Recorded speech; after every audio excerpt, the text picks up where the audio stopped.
Hello बच्चों, क्या हाल चाल और कैसे हैं आप सभी। उम्मीद करते हैं आप सभी स्वस्थ होंगे, मस्त होंगे। स्वागत है सभी बच्चों का परिश्रम बैच में। मेरा नाम है छोटू कुमार, आप मुझे प्यार से छोटू सर कह सकते हैं। आज की इस सेशन के लिए एक बार जल्दी से सभी बच्चे अटेंडेंस लगा देंगे। जय हिंद, जय commerce. Live chat comment section में लिख करके welcome welcome welcome. Good evening सभी को, गुड इवनिंग सभी को। रौनक, श्वेत, इंपॉर्टेंट कंसेप्ट है, आगे चलने वाला है। वाले आप समझ लो जैसा ही, मतलब कि आज यहां पर जो हम लोग टॉपिक करेंगे वही टॉपिक आपका 2 लेक्चर में और आगे चलने वाला है। तो इस लेक्चर को बहुत ही ईमानदारी से देखना। और आपके पेपर के अंदर में फाइनल पेपर, फाइनल एग्जामिनेशन की बात कर रहे हैं, तो फाइनल पेपर के अंदर ही यहां से सारे सवाल पूछे जाते हैं, क्योंकि परफेक्ट कंपटीशन मार्केट एक बहुत इंपॉर्टेंट कंसेप्ट है। आपको हमने इस चैप्टर के शुरुआत में ही बता दिया था। तो आज बेसिकली हम लोग इस पूरे चैप्टर का लेक्चर नंबर 3 करेंगे। और ये थर्ड लेक्चर के अंदर हम लोग क्या पढ़ने वाले हैं, उससे पहले मैं आपको बता दूं कि पिछले क्लास में क्या क्या हुआ है। चैप्टर का नाम है बाजार के प्रकार अलग अलग देखने वाले हम लोग। फॉर्म्स ऑफ मार्केट इसको बोल सकते हो, टाइप्स ऑफ मार्केट भी बोल सकते हो। जनरली आपके जो है वो चैप्टर के अंदर में फॉर्म्स लिखा जाता है, फॉर्म्स ऑफ मार्केट। ठीक है जी, फॉर्म्स ऑफ मार्केट। पूरा चैप्टर का नाम है forms of market and price determination. अगर आप देखेंगे अपना बिहार बोर्ड का सिलेबस तो पूरा पूरा नाम आपको वो नजर आएगा, forms of market and price determination. अब चूंकि इतने लंबे में पूरे चैप्टर का नाम नहीं आ सकता, तो मैंने आपको यहां पर बता दिया है। अच्छा जी, तो इस चैप्टर का हम लोग पिछले क्लास में देख रहे थे कि पूर्ण प्रतियोगिता बाजार क्या होता है, उसका मीनिंग हम लोगों ने देखा। ठीक है, उसके बाद हम लोग इसके कैरेक्टरिस्टिक्स पर आए। कैरेक्टरिस्टिक्स को आप विशेषताएं बोलो या फिर फीचर्स बोलो। तो परफेक्ट कंपटीशन मार्केट एक बहुत बहुत बहुत बहुत इंपॉर्टेंट टॉपिक है आपका। पेपर के अंदर में यहां से सवाल सीधे सीधे बनते हैं। ठीक है जी, ओके। आज का पेपर आप सभी का कैसा गया एक बार बताना। आज चूंकि आपको पेपर देना था, सभी का पेपर बढ़िया गया त्रैमासिक का। लक्ष्मी कह रही है सर आज का एग्जाम बहुत अच्छा गया। ठीक है, ठीक है। तो ये जो टॉपिक है अपना बड़ा इंपॉर्टेंट है। ये जो टॉपिक है अपना बड़ा इंपॉर्टेंट है, जो कि पिछले लेक्चर के अंदर कवर करवाया इसके बेसिक कंसेप्ट। लेकिन आज की क्लास में क्या करने वाले हैं, तो आज हम लोग पूर्ण प्रतियोगिता बाजार में मूल्य निर्धारण करना सीखेंगे। निर्धारण करने का मतलब होता है तय करना। ये जो निर्धारण शब्द है ना, यहां पर आप लिख सकते हैं तय करना, यानी फिक्स करना। तो प्राइस को कैसे फिक्स किया जाता है परफेक्ट कंपटीशन मार्केट में, उसकी बातें करेंगे। हाय सर, आपने क्या नाम दे सकते, टॉपिक अगर छोड़ दी हुई एग्जाम में पेपर देख करके कैसी खुशी हुई वे भी बता दो। ठीक है, तो यहां पर चैप्टर में आपने जो है ये टॉपिक अगर छोड़ दिया तो समझ लो एग्जाम में पूरे के पूरे नंबर आप नहीं ला पाओगे, क्योंकि यहीं पे सारी कहानी छुपी हुई है मार्केट का। तो pricing in a perfect competition market बोलो, या फिर आप इसको ये भी बोल सकते हैं कि प्राइस डिटर्मिनेशन। क्या नाम दे सकते हैं, प्राइस डिटर्मिनेशन। क्या बोल सकते हैं, प्राइस डिटर्मिनेशन, प्राइस डिटर्मिनेशन। ठीक है जी, under perfect competition, under perfect competition, under perfect competition. बताओ जी बताओ कैसा। तो प्राइस से डिटर्मिनेशन सीखना है परफेक्ट कंपटीशन मार्केट के अंदर। ठीक है सर, मजा ही आ गया, बहुत इजी पेपर था। विक्रम कह रहा है बहुत इजी पेपर था। बाकी बच्चे भी अपना जो है एक्सपीरियंस शेयर कर देना। पेपर कैसा गया आप लोगों का त्रैमासिक का। सर पेपर मस्त गया, बस राइटिंग प्रैक्टिस करना होगा। ठीक है, वो आगे कर लेना अच्छे से। ठीक है, बहुत बढ़िया बात, बहुत बढ़िया बात। कुछ अच्छा लगा, कुछ खराब भी लगा है ना, मिक्स कॉम्बिनेशन रहना भी चाहिए। कुछ कमियां महसूस होना चाहिए खुद के अंदर में, है ना बहुत अच्छी बात है, बहुत अच्छी। बड़ी गड़बड़ी कुछ डिफाइन किए बिना ही टेस्ट लेना शुरू कर देता है, कोई बात नहीं, कम से कम लेता तो है। अब यहां पर आ जाओ, यहां पर आ जाओ। सबसे पहला जो टॉपिक यहां पर हमें देखना है वो है परफेक्ट कंपटीशन मार्केट क्या है। एक बार मैं आप लोगों को सिर्फ याद दिला देता हूं, बाकी तो आपने बहुत अच्छे से कैरेक्टरिस्टिक्स इसका पढ़ रखा है। अभी जो है इरिलेवेंट चैट करना बंद कर देना, थोड़ा सा आप लोग ध्यान से सुन लेना, इसलिए मैं आप लोगों को चैट यहां पर ऑफ ही कर देता हूं, वही अच्छा रहेगा। आप लोगों की भलाई यही इसी में है कि आप लोगों का मैं चैट ऑफ कर दूं। अब देखो जरा ध्यान से, बहुत इत्मीनान से सुनना एक एक कहानी को। परफेक्ट कंपटीशन मार्केट का मतलब यहां पर क्या है, हमने पिछली क्लास में डिटेल समझा हुआ था, लेकिन फिर से आपको यहां पर जिक्र करना ही पड़ेगा, क्योंकि बहुत सारे बच्चे अचानक से इस क्लास में आ जाते हैं, पिछला क्लास देखे नहीं होते। तो मेरा मानना है फिर से जीरो से चलते हैं। तो देखो मार्केट जो है एक ऐसा है जहां पर बहुत सारे बायर भी हैं, यानी कि लार्ज नंबर में बायर भी हैं, सेलर भी हैं। लार्ज का मतलब होता है ज्यादा संख्या में। तो जब number of buyer and seller बहुत सारे हैं, तो वहां पर कंपटीशन कैसा चल रहा है कि सारे जो सेलर हैं, सारे जो फर्म हैं, वो बेच रहे हैं होमोजीनियस प्रोडक्ट। ये टर्म ध्यान से सुनना, होमोजीनियस का मतलब होता है सिमिलर टाइप का प्रोडक्ट। अब सिमिलर मतलब एक जैसा, है ना, मतलब जैसा प्रोडक्ट ये पर्सन बेच रहा है वैसा ही दूसरा सेलर भी बेच रहा है, वैसा ही तीसरा बेच रहा है, वैसा ही बाकी सभी फर्में, सभी सेलर बेच रहे हैं। मतलब प्रोडक्ट हमारा पूरे के पूरे मार्केट में एक जैसा है, उसकी क्वालिटी, उसका शेप साइज, उसका डिजाइन, उसका कलर, उसका टेस्ट, सब बिल्कुल सेम टू सेम है पूरे के पूरे मार्केट में। इसका मतलब एक कोई कंज्यूमर या फिर बायर अगर इस मार्केट में चला जाता है तो वो कहीं पर भी जाकर के सामान खरीद सकता है, उसको ज्यादा सोचना नहीं पड़ेगा कि कहां वाला बढ़िया होगा, सब जगह बढ़िया है, सब जगह एक ही जैसा प्रोडक्ट है।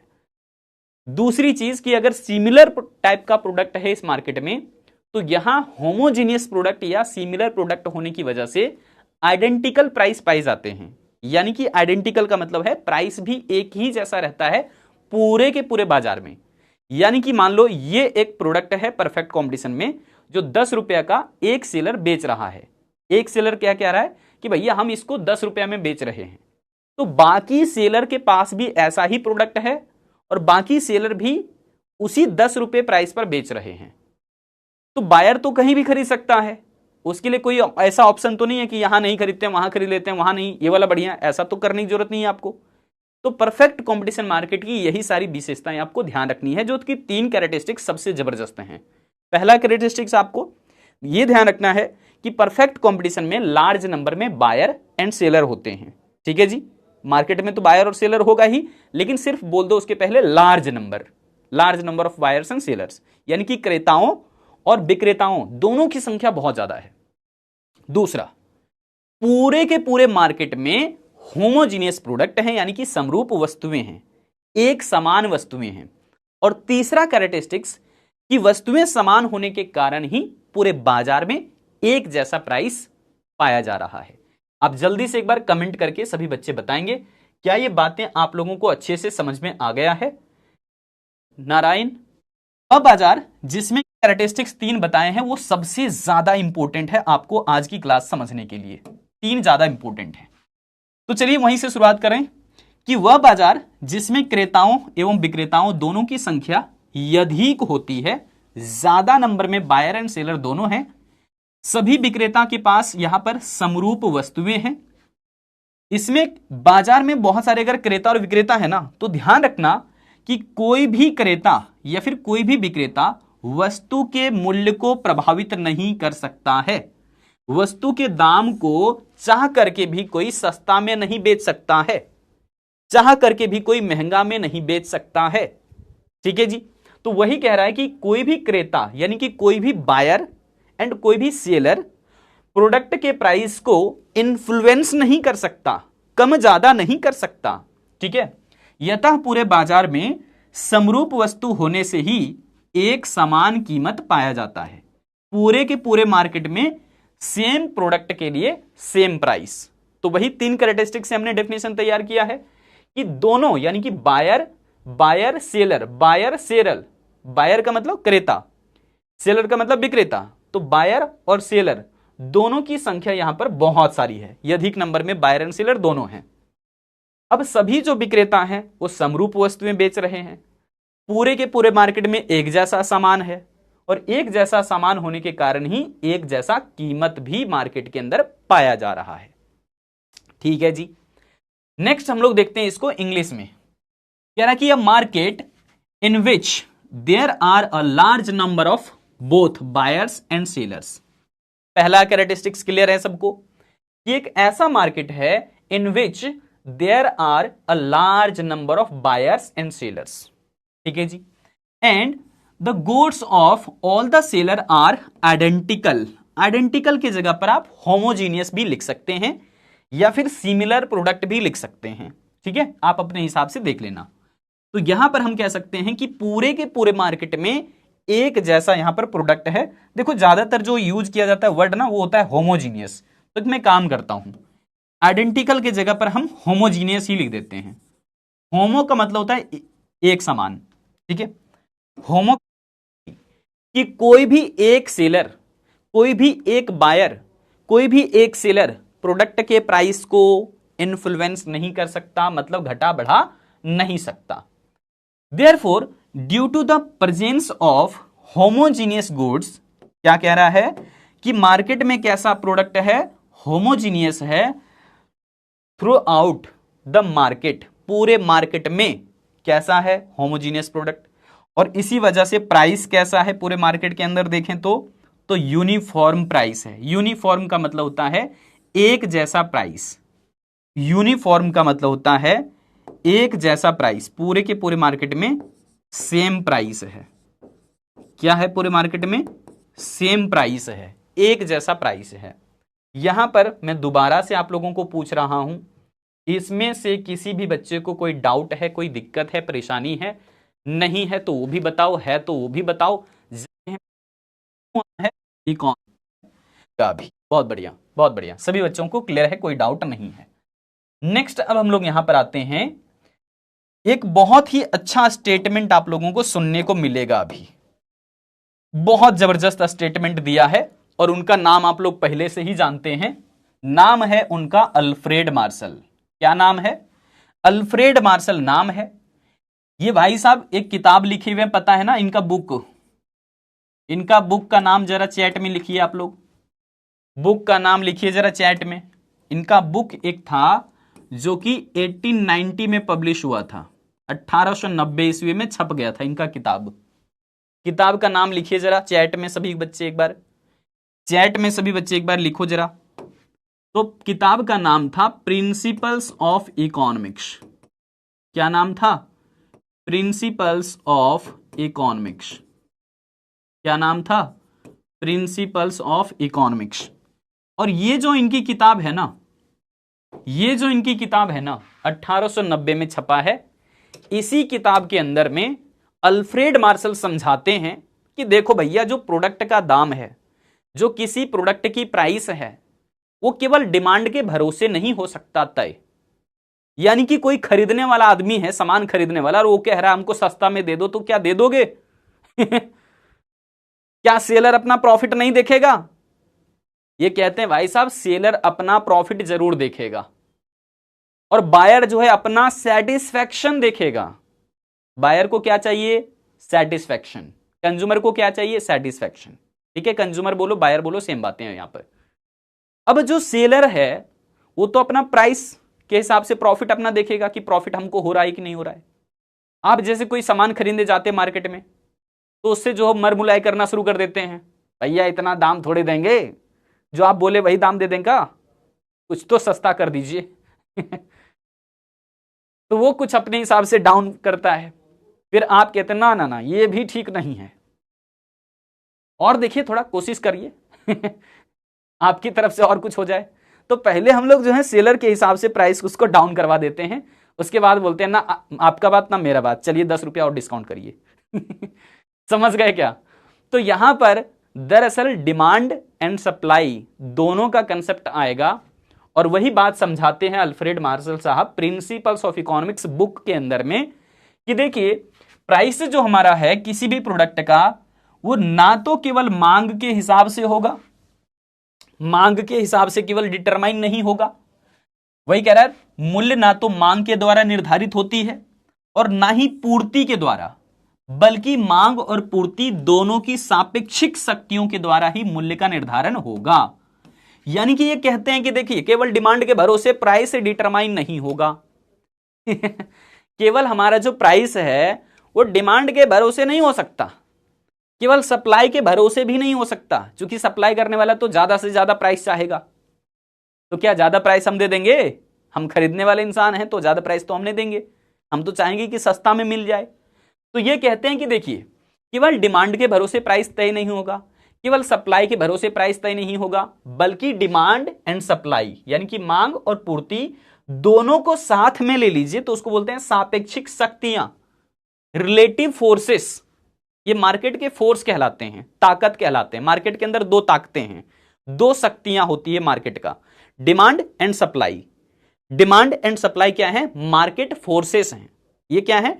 डिमांड एंड सप्लाई क्या होते हैं? मार्केट फोर्सेस होते हैं। डिमांड वाला चाहता है सस्ता में मिल जाए सामान, सप्लाई करने वाला आदमी चाहता है, सेलर चाहता है कि ज्यादा प्राइस मिल जाए हमको, है ना। तो सबकी अलग अलग यहां पर मन चल रहा है।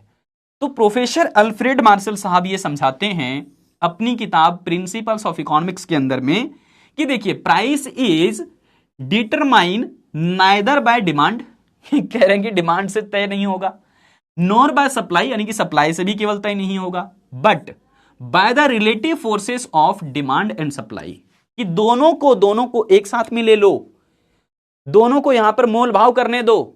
डिमांड करने वाला कहेगा भैया थोड़ा सस्ता करो, सप्लाई करने वाला बोलेगा ना भाई इससे सस्ता तो ना कर पाऊंगा। तो यहां पर दोनों के अपने अपने जो है बात विचार चल रहे हैं, ठीक है जी। इसी को बोला गया है रिलेटिव फोर्सेस दोनों हैं, डिमांड भी सप्लाई भी, दोनों मिलकर के यहां पर प्राइस को डिटरमाइन करेंगे। जैसे हम लोग दुकानदार भाई साहब को कहते हैं इतना दाम नहीं देंगे, थोड़ा सा कम करिए, हम कहते हैं थोड़ा सा भैया और कम करिए, थोड़ा और कम करिए, फिर हम कहते हैं ना आपका बात ना हमारा बात, इतना ले लीजिए। अगर वो मान गया तो वही तो प्राइस डिटरमाइन हुआ। और कई बार कहता है सेलर, कहता है कई बार ना ना ना इससे सस्ता में नहीं दे पाएंगे, जहां मिलता वहीं ले लीजिए।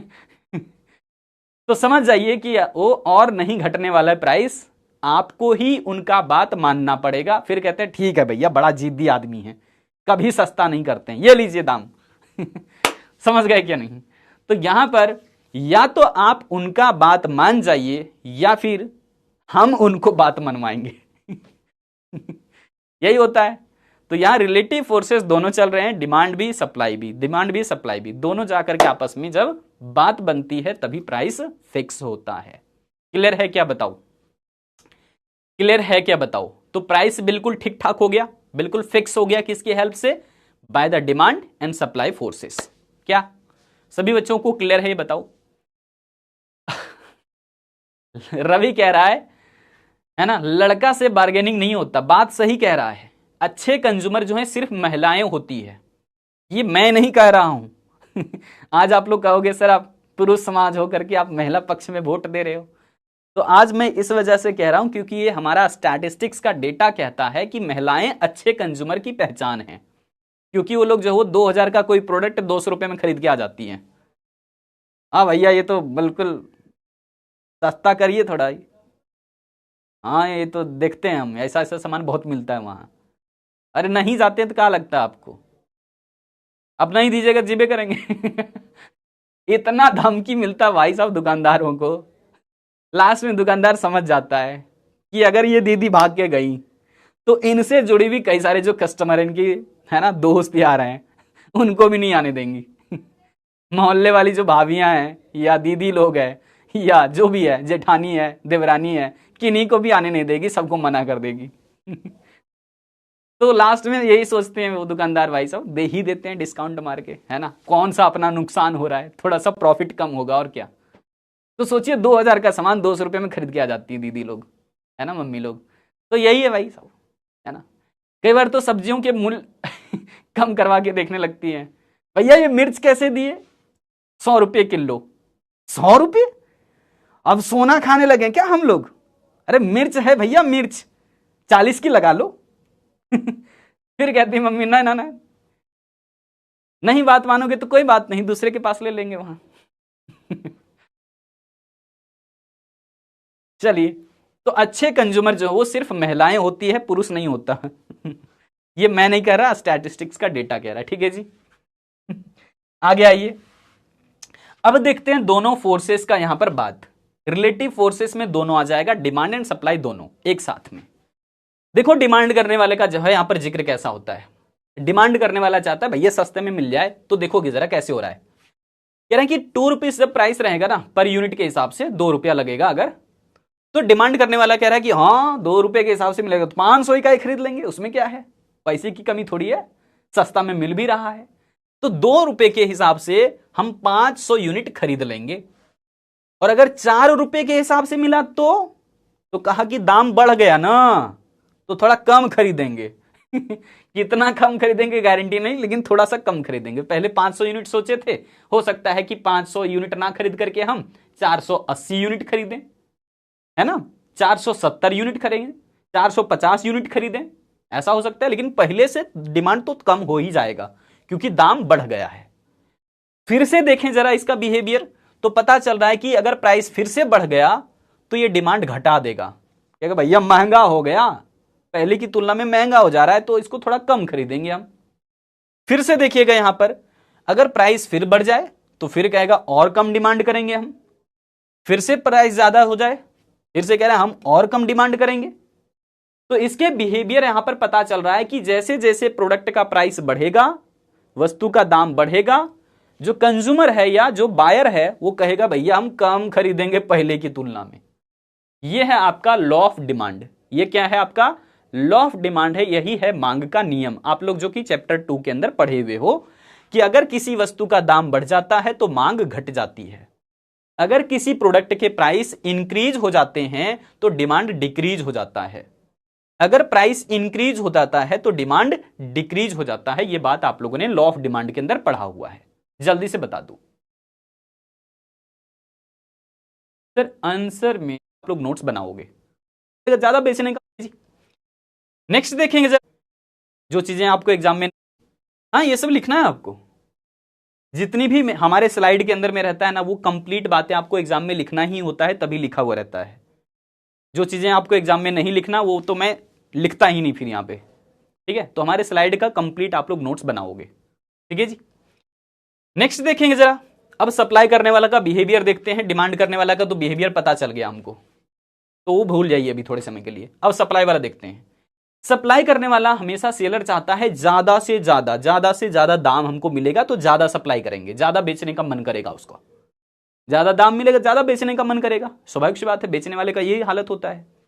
तो देखोगे उसको 2 रुपए पर कह रहा है सप्लाई करने वाला आदमी कि हम 100 यूनिट बेचेंगे, लेकिन अगर 4 रुपए के हिसाब से हमको दाम मिलेगा तो हम थोड़ा सा सप्लाई बढ़ाएंगे, यानी कि हमको ज्यादा बेचने का मन करेगा ज्यादा दाम पर, तो ज्यादा प्राइस पर सप्लाई क्या होता है, बढ़ जाता है। यह है आपका लॉ ऑफ सप्लाई, यानी कि यह है आपका पूर्ति का नियम।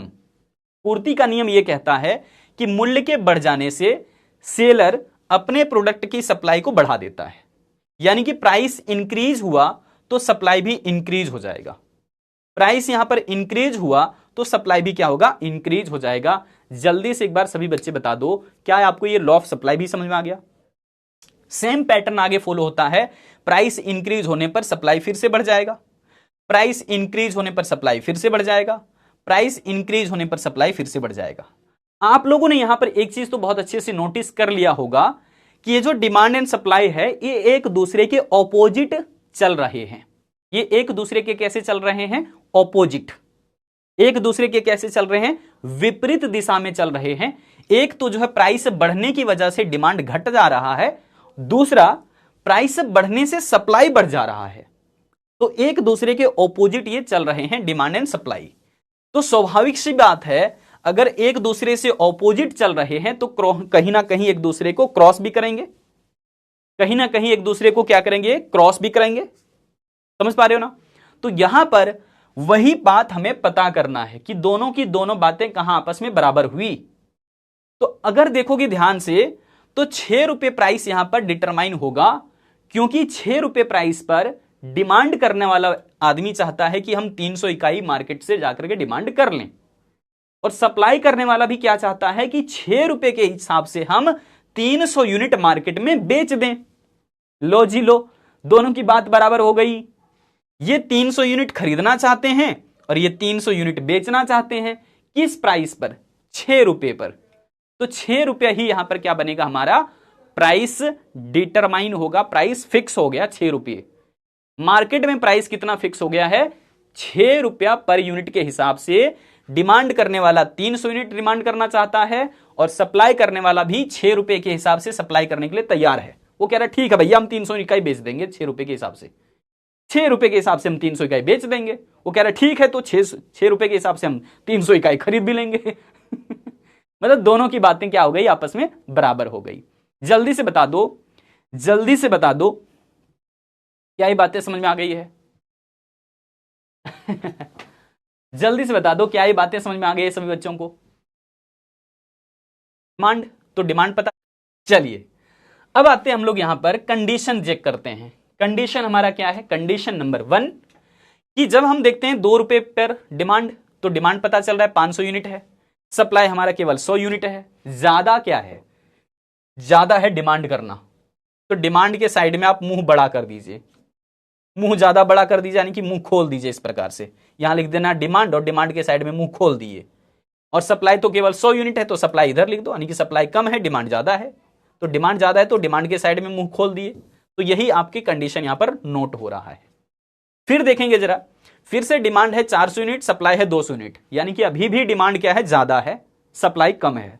तो फिर से वैसा ही कंडीशन बनाओ।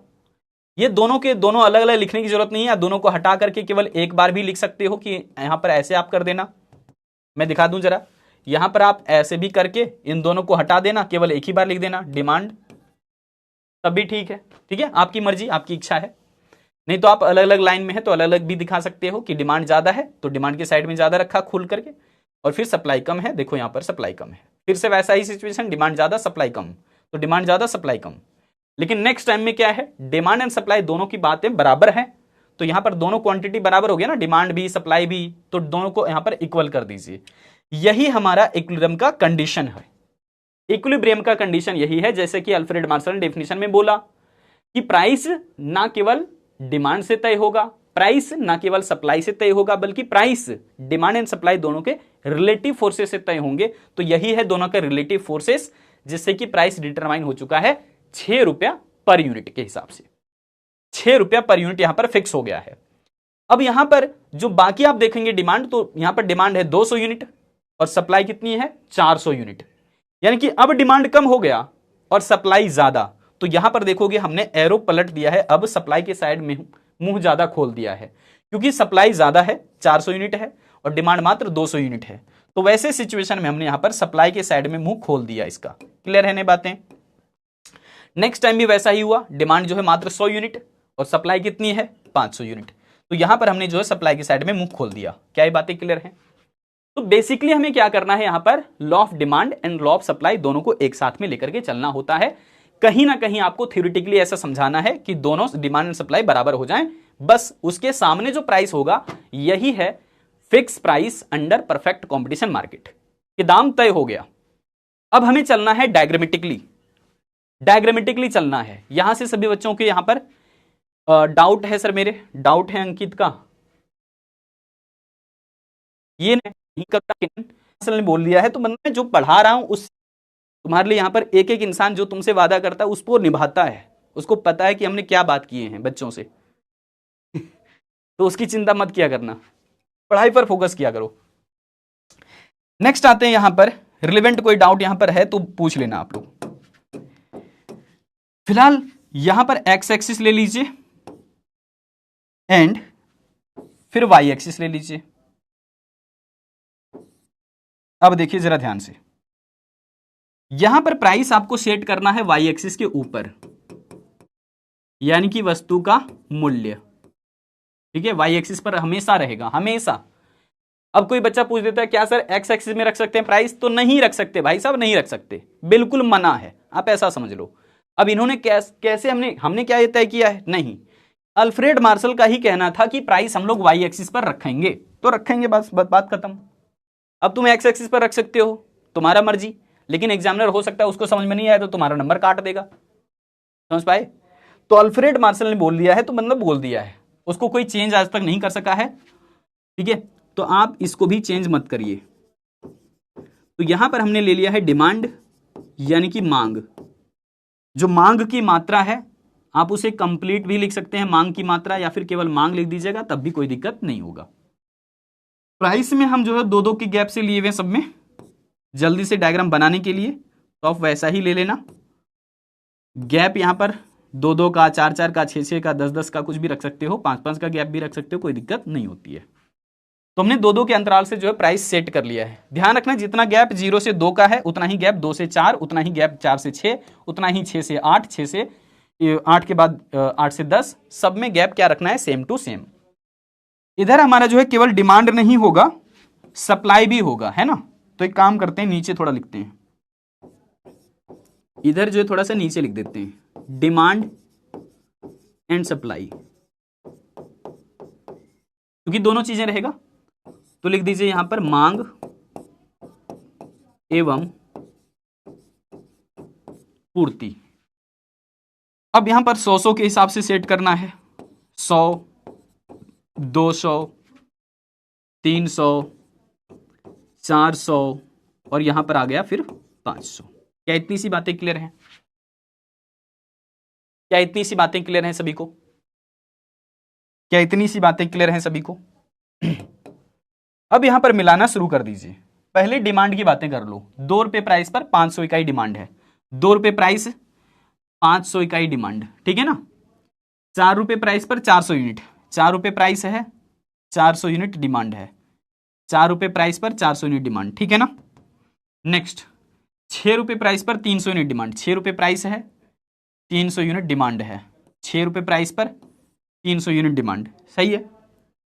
8 रुपए प्राइस पर 200 यूनिट डिमांड, 8 रुपए प्राइस है, 200 यूनिट डिमांड, यानी कि यहां पर हमारा हो जाएगा बिल्कुल यहां पर इसके सामने। 10 रुपए प्राइस पर 100 यूनिट डिमांड, 10 रुपए प्राइस है, 100 यूनिट डिमांड है,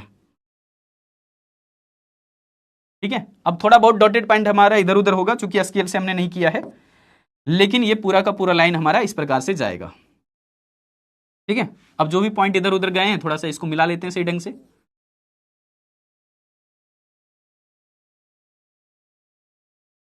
जल्दी से बताओ, क्या यहां तक ये बातें समझ में आ गई है सभी को? क्या यहां तक बातें समझ में आ गई है? और ये लाइन किसके लिए बनेगा? डी। ये लाइन किसका बना? डी। डी से लेकर के डी तक क्या है? मांग की रेखा है। मांग की रेखा यानी कि डिमांड कर्व, डिमांड लाइन भी बोल सकते हैं, कर्व भी बोल सकते हैं, कोई दिक्कत नहीं है। अब देखना सप्लाई वाली बातें। 2 रुपए में 100 यूनिट सप्लाई हो रहा है, 2 रुपए में 100 यूनिट सप्लाई। कलर चेंज कर लेते हैं, नहीं तो हम ग्रीन कर देते हैं। 2 रुपए प्राइस पर 100 यूनिट सप्लाई है। 4 रुपए प्राइस पर 200 यूनिट सप्लाई है। 6 रुपए प्राइस पर 300 यूनिट हो गया, ये देखो यहीं पर आ जाएगा। 8 रुपए पर 400 यूनिट हो जाएगा, 8 रुपए पर 400 यूनिट हो जाएगा। और 10 रुपए प्राइस पर यहां पर 500 यूनिट हो जाएगा, 10 रुपए प्राइस पर 500 यूनिट हो जाएगा। अब सभी लाइनें आपस में क्या करेंगे हम? मिला, मतलब पूरे पॉइंट को आपस में मिला देंगे। बिल्कुल सही बना। तो इसका नाम रहेगा एस एस, यानी कि सप्लाई कर्व। सप्लाई कर्व का नाम होगा एस एस। सप्लाई कर्व का नाम होगा एस एस। सप्लाई कर्व का नाम होगा एस एस, ठीक है जी। अब देखो जरा ध्यान से, प्राइस हमारा जो है कहां पर तय हुआ? जहां पर दोनों रेखाएं यानी कि डिमांड एंड सप्लाई यहां पर कटे हैं आपस में। इस पॉइंट को नाम दे दीजिए ई पॉइंट। ई पॉइंट पर हमारा क्या रहेगा? Demand equal to supply. और यहां पर प्राइस आप तय कर चुके हैं 6 रुपया पर यूनिट, और मांग और पूर्ति की मात्रा हो गया 300 इकाई। बता दीजिए क्या इतनी सी बातें सभी बच्चों को समझ आ गया है या नहीं? एक बार हमें कंफर्म करिए। इतना डायग्राम बना करके नए नए हम कंडीशन बनाएंगे। और जो E4 कह रहे बच्चा, बहुत अच्छा लिखा। E4 क्या है? इक्विलिब्रियम है, बाजार संतुलन का बिंदु है ये वाला, मार्केट इक्विलिब्रियम पॉइंट।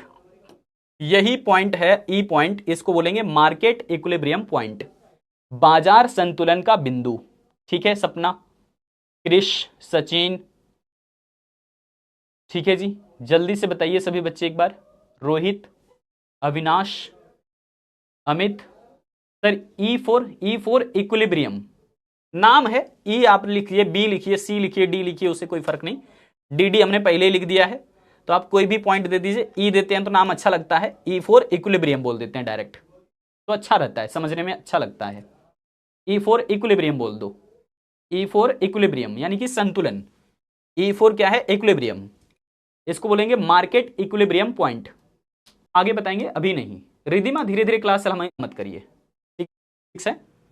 तो उत्पादक व्यवहार एवं पूर्ति वाले डल गया है, उत्पादक व्यवहार एवं पूर्ति वाले फाइल में डल गया दरअसल, कोई नहीं, आप जाकर के देख लेना, लेक्चर नंबर 5 और 6 है।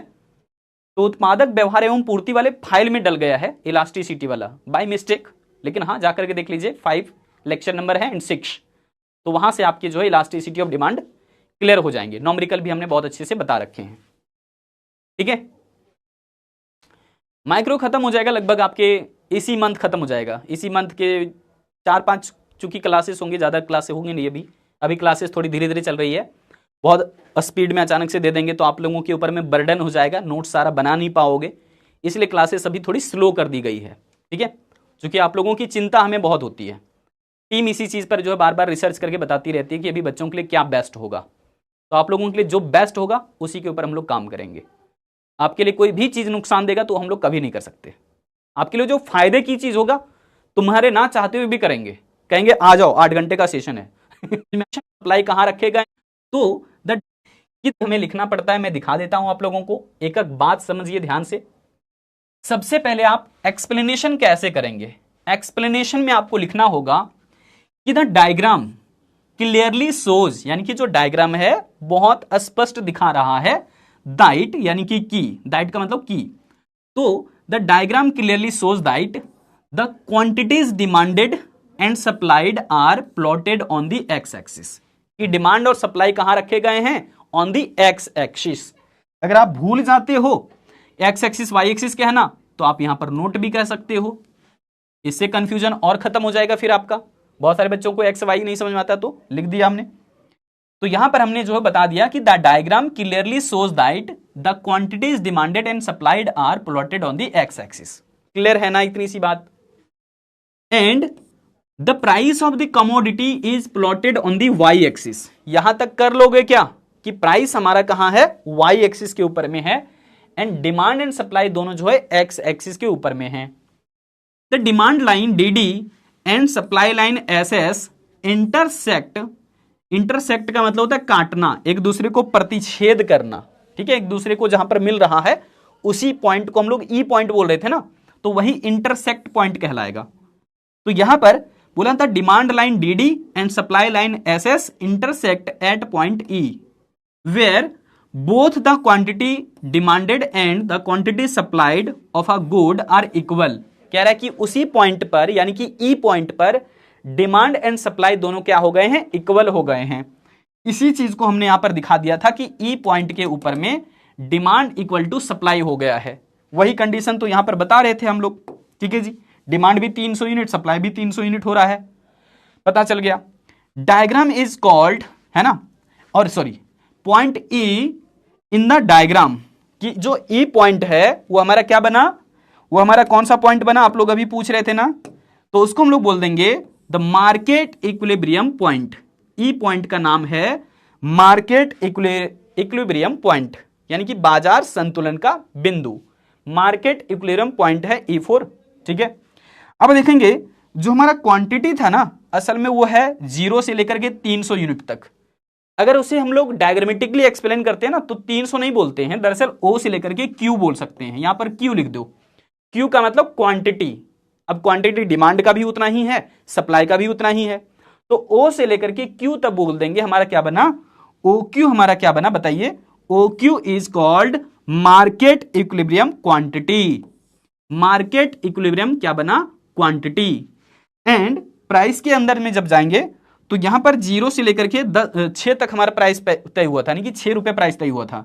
आप इसे ऐसे बोलेंगे O से लेकर के P तक, P मतलब प्राइस, तो यहां पर O से लेकर के P तक प्राइस तय हो गया, इसको बोलेंगे हम लोग OP, और OP जो है यहां पर क्या बना, द मार्केट इक्विलिब्रियम प्राइस। सिर्फ प्राइस नहीं बोलना, मार्केट इक्विलिब्रियम प्राइस बोलना।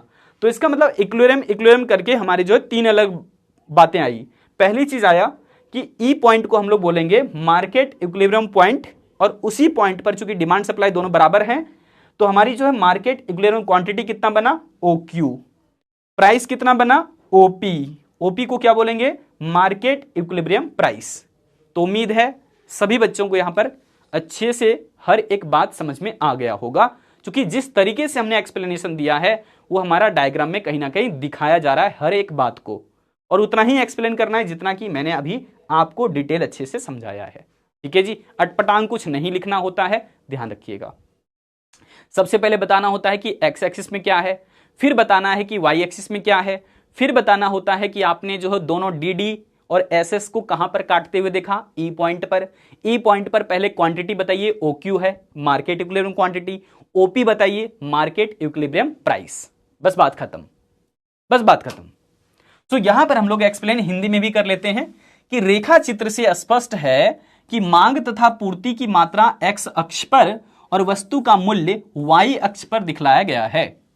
मांग की रेखा है DD और पूर्ति की रेखा है SS, दोनों ई पॉइंट पर एक दूसरे को प्रतिच्छेद करते हैं, इंटरसेक्ट करते हैं।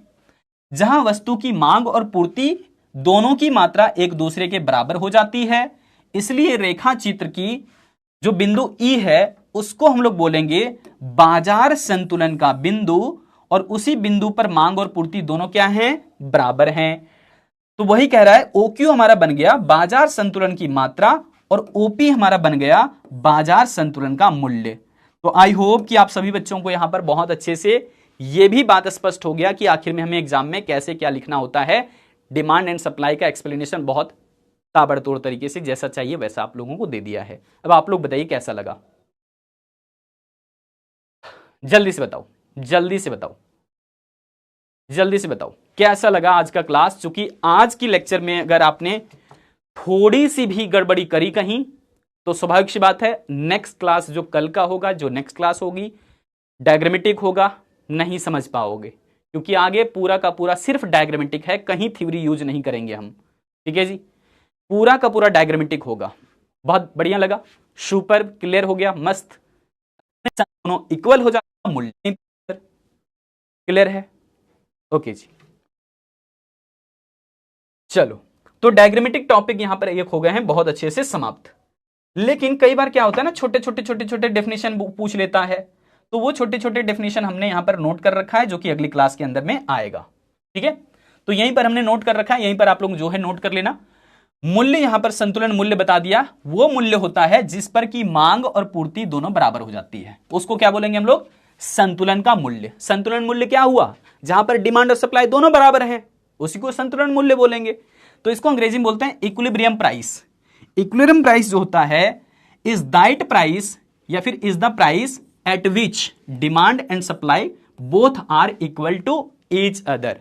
जहां डिमांड एंड सप्लाई दोनों इक्वल हो जाते हैं उसको बोलेंगे हम लोग इक्विलिब्रियम प्राइस, डिमांड और सप्लाई के बराबर होने पर। क्वांटिटी क्या होती है, यानी कि जिस मूल्य पर, यानी कि जिस दाम पर मांग और पूर्ति एक दूसरे के बराबर हुए हैं ना, जिस मूल्य पर मांग और पूर्ति बराबर हुए हैं, उसी को हम लोग बोलेंगे संतुलन मात्रा। संतुलन मात्रा तब बोला जाएगा जब दोनों बराबर हैं, डिमांड और सप्लाई बराबर हैं। तो the price at which demand and supply becomes equal to each other, इसे हम कहेंगे इक्विलिब्रियम क्वांटिटी। Equilibrium quantity. चलो जी चलो ये याद करने का सोच रहा है, देखो सुल्तान मंसूरी भाई साहब कह रहा है सर याद कैसे होगा। अरे इसको याद करना है क्या, देखते देखते तो आपको क्लियर हो गया होगा बहुत सारी चीजें, लेकिन फिर भी अगर आप ऐसा सवाल कर रहे हो तो 2 से 3 बार लेक्चर और लगा लेना। ठीक है जी, 2 से 3 बार और लेक्चर लगा लेना अगर तुम्हें ऐसा जरूरत पड़ रहा है। तो चलिए थर्ड पॉइंट जो हम यहां पर अगली क्लास के साथ लेंगे। और जैसे कि आप लोग कह रहे थे कि सर AR MR वाला समझाओगे, तो हाँ नेक्स्ट लेक्चर का देखो हमने यहां पर लगा रखा था PPT, MR AR वाला सब समझाएंगे आगे। ये कल की क्लास का हमने PPT एक्स्ट्रा लगा रखते हैं 2-4, ताकि अगर एक दिन में समाप्त हो जाए तो अच्छी बात है। वैसे तो इसको हम लोग नेक्स्ट क्लास में कवर करेंगे। एक सवाल आप लोगों से पूछ लेते हैं, इसका जवाब दे दीजिए, बस इसका जवाब दे दीजिए।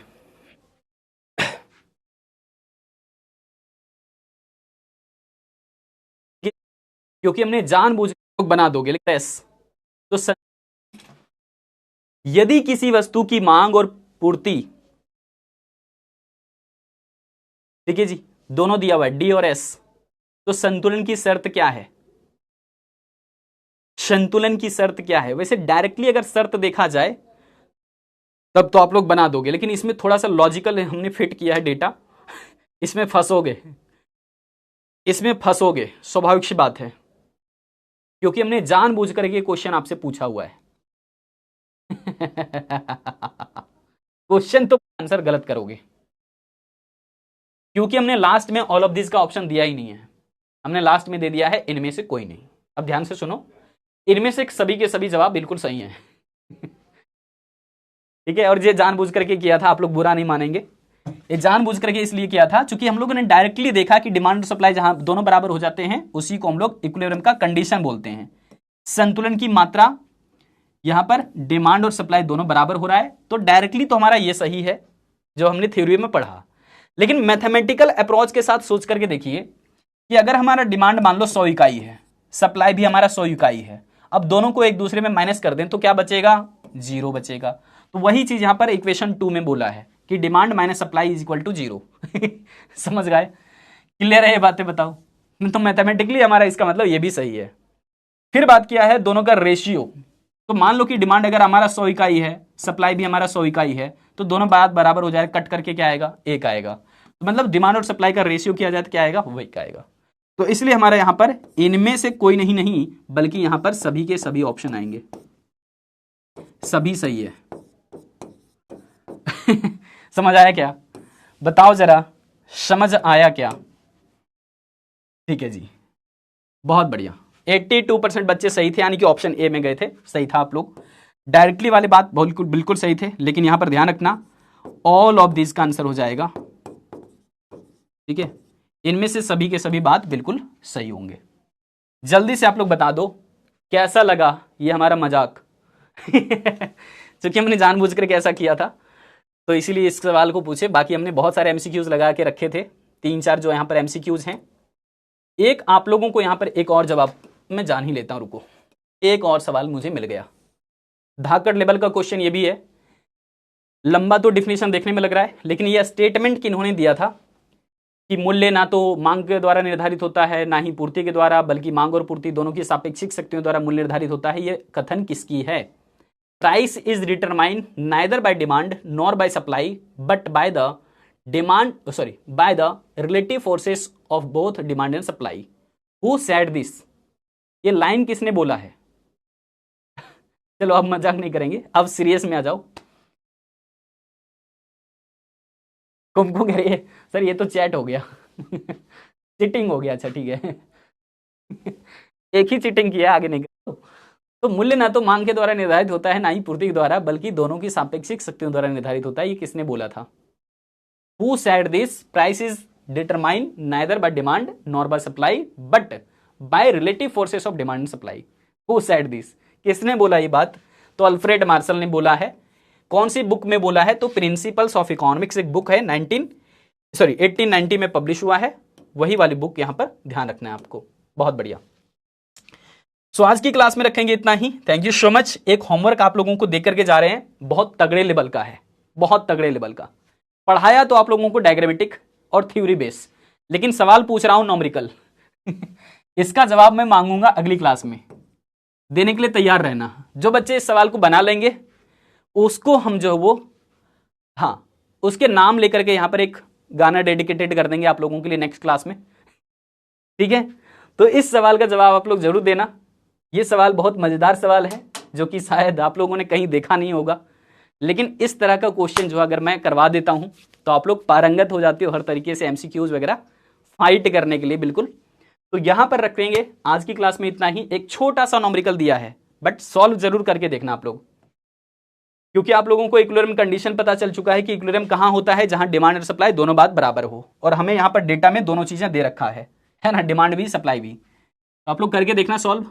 फिलहाल हम लोगों ने जो है यहां पर एक टॉपिक समाप्त किया है, जिसका नाम है यहां पर price determination under perfect competition. तो आज की क्लास को यहीं पर करेंगे समाप्त। Price determination under perfect competition. अब ये जो चैप्टर समाप्त होगा ना, तो इससे रिलेटेड बहुत सारे एमसीक्यू सॉल्व करवाऊंगा आप लोगों को। Price determination under perfect competition,